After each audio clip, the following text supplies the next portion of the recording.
আসসালামু আলাইকুম রহমতুল্লাহি ওবরকাতু। গাইস, সবাই কেমন আছেন?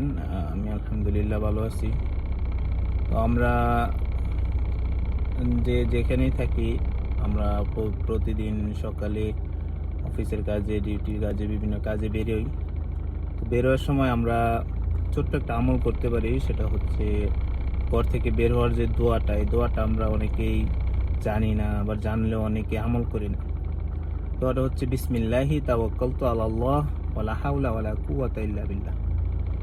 এই দোয়াটা যদি আমরা পড়ে বের হই, দোয়াটা পড়ে বের হলে আমরা আল্লাহ তাআলা আমাদেরকে বিভিন্ন বিপদ আপদ বালা মুসিবত থেকে রক্ষা করেন। তো আমরা চেষ্টা করবো ইনশাল্লাহ সকলে এই দোয়াটি আমল করার জন্য। তো দোয়াটি হচ্ছে, আমি আবার বলছি, বিসমিল্লাহি তাওয়াক্কালতু আলাল্লাহ ওয়ালা হাওলা ওয়ালা কুওয়াতা ইল্লা বিল্লাহ। তো আল্লাহ তাআলা আমি সহ আমাদের সকলকে দোয়াটি আমল করার তৌফিক দান করুক।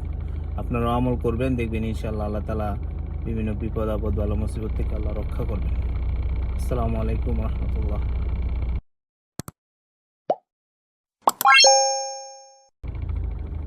আসসালামু আলাইকুম রহমতুল্লাহি ওবরকাতু। গাইস, সবাই কেমন আছেন? আমি আলহামদুলিল্লাহ ভালো আছি। তো আমরা যেখানেই থাকি, আমরা প্রতিদিন সকালে অফিসের কাজে, ডিউটির কাজে, বিভিন্ন কাজে বেরোই। তো বেরোয়ার সময় আমরা ছোট্ট একটা আমল করতে পারি। সেটা হচ্ছে ঘর থেকে বের হওয়ার যে দোয়াটা, এই দোয়াটা আমরা অনেকেই জানি না, আবার জানলেও অনেকে আমল করি না। দোয়াটা হচ্ছে বিসমিল্লাহি তাওয়াক্কালতু আলাল্লাহ ওয়ালা হাওলা ওয়ালা কুওয়াতা ইল্লা বিল্লাহ। এই দোয়াটা যদি আমরা পড়ে বের হই, দোয়াটা পড়ে বের হলে আমরা আল্লাহ তাআলা আমাদেরকে বিভিন্ন বিপদ আপদ বালা মুসিবত থেকে রক্ষা করেন। তো আমরা চেষ্টা করবো ইনশাল্লাহ সকলে এই দোয়াটি আমল করার জন্য।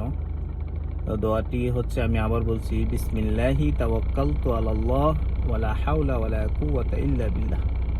তো আল্লাহ তাআলা আমি সহ আমাদের সকলকে দোয়াটি আমল করার তৌফিক দান করুক। আপনারাও আমল করবেন, দেখবেন ইনশাআল্লাহ আল্লাহ তাআলা বিভিন্ন বিপদ আপদ বালা মুসিবত থেকে আল্লাহ রক্ষা করবেন। আসসালামু আলাইকুম রহমতুল্লাহ।